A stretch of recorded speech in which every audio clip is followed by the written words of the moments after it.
on arrive devant la petite chapelle qui s'appelle la chapelle de Sainte-Anne. Et cette petite chapelle, alors Georges Sand la trouvait vraiment charmante. Son aspect est un petit peu typique quand même de la région. Parce que d'abord, vous avez cette avancée, tout au vent, qu'en Berrisson on appelait un caquetoire. Caquetoire. Caquette, donc, en fin de compte, ça servait effectivement au commerce du village et puis à la sortie aussi de l'église de caqueter. On l'appelait aussi une guenillière. On va rentrer. C'est deux énormes piliers sculptés dans la pierre entre le 11e et le 12e siècle. Alors ce tableau, je vais vous expliquer un petit peu son histoire. Vous savez que Georges Sand recevait ici un grand nombre d'artistes, que ce soit des musiciens, des peintres, des chanteurs lyriques, etc. et des écrivains bien évidemment, parce qu'on ne peut pas les oublier. Et en 1857, elle invite Eugène Delacroix, donc, qui est un grand peintre, elle l'invite ici à venir passer l'été ici. Il vient et il dit « Je vais en Berry, mais je vais en Berry pour me reposer ».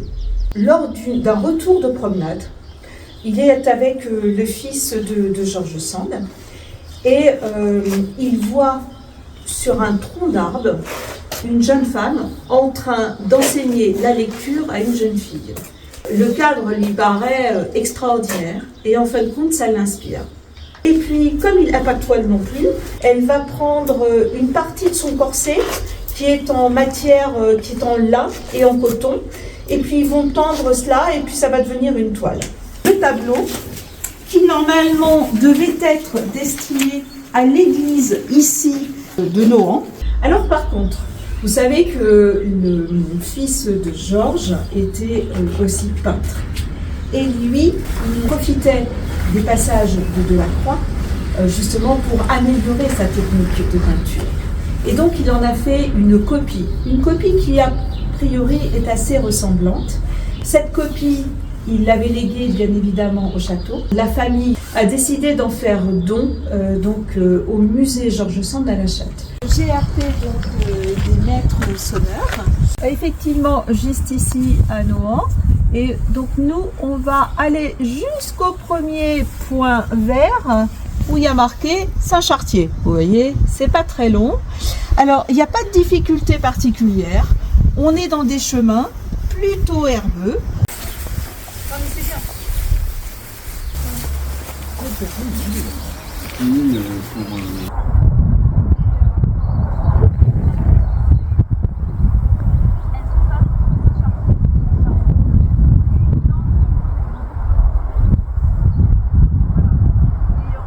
Appris à jouer à la cornemuse, eh bien, il se rend compte qu'il n'est pas suffisamment bon quand même pour cela. Et par hasard, au détour d'un chemin et pas très loin de Nohant, il rencontre donc un vrai cornemuseux. Et il va donc dans le Bourbonnais et il lui présente effectivement la personne qui va l'instruire. Qu'on est sur le bon chemin les enfants parce que ici sur votre gauche vous apercevez donc les tourelles du château de Saint-Chartier au travers la végétation. Ouais. Voilà. C'est les deux sapins qui sont sur la gauche. Justement, en arrivant donc dans Saint-Chartier, qui s'appelle Carterius quand même au 5e siècle, parce qu'il a été fondé par un moine évangéliste. Carterius, c'est venu ensuite à un moment, Saint-Chartier. Nous sommes devant une des tours qui est encore historique, qui n'a pas été trop retouchée, parce que c'est une forteresse, elle a été construite fin du XIIe et on va dire complètement terminée au milieu du XIIIe siècle. Ce sont les seigneurs de Chauvigny, qui est une grande famille de Déols, qui viennent s'installer ici parce qu'ils aiment bien cette demeure, surtout l'été. Vous montrer l'importance. Alors, c'est un tout petit plan. C'est une reconstitution historique. Donc, parce qu'il n'y a pas de plan véritablement qui existe au cadastre et qui est archivé dans nos archives. Mais ça a été fait par les amis de Saint-Chartier. Et en fin de compte, en rouge, je vous ai simplement indiqué la forteresse, les remparts. Ça faisait tout ça et ça englobait une bonne partie quand même du village. Et puis ici en vert, eh bien c'était les douves.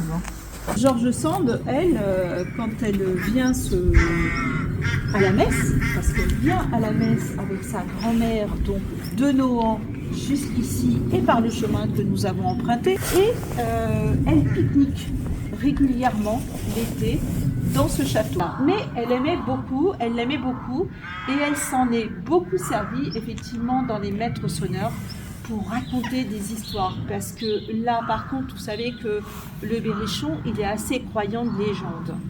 Et donc quand George Sand a parlé des maîtres sonneurs et a parlé de Saint-Chartier, et comme ici tout au bord donc des remparts étaient des douves, il se disait qu'il y avait une espèce de grenouille qui, en fin de compte, par certains jours de lune, en fin de compte, grossissait comme un bœuf et crachait dans l'air un poison qui amenait la peste. Et donc ça, c'était des histoires qui étaient vraiment très, très connues, qui étaient racontées lors des veillées. Il y a des sens d'arbres, et puis il y a aussi quelques chênes centenaires. Enfin, on ne les voit pas trop, mais là, il y a quelques chênes centenaires tout le long du parc. Ici, c'est franchement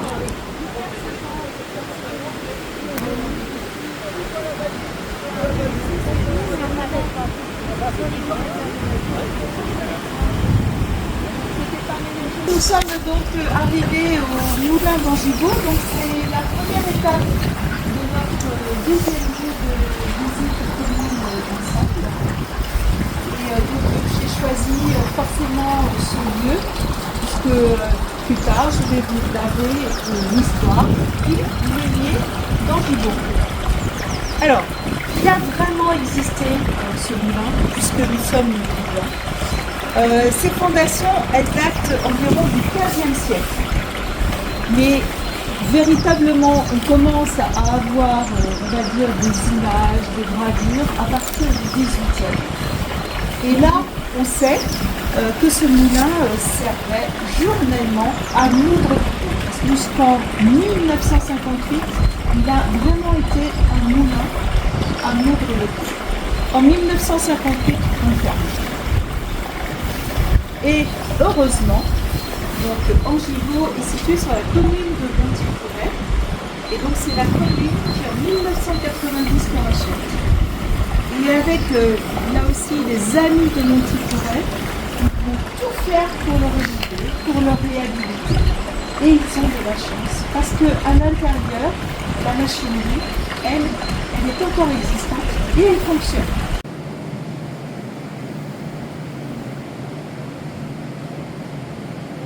Ce moulin, il est alimenté par une rivière qui s'appelle la Vaudre, qui elle-même est énormément alimentée par des nappes souterraines et des petits puits qui se réunissent. Alors, c'est un affluent de la rivière de l'Indre. On revient donc à George Sand. Pourquoi ici? Parce que tout simplement, ce lieu lui inspira le livre dont je vais vous parler, qui s'appelle Le lieu d'Angibault. Alors en fin de compte, elle a découvert ce lieu tout simplement quand elle était en promenade avec ses enfants.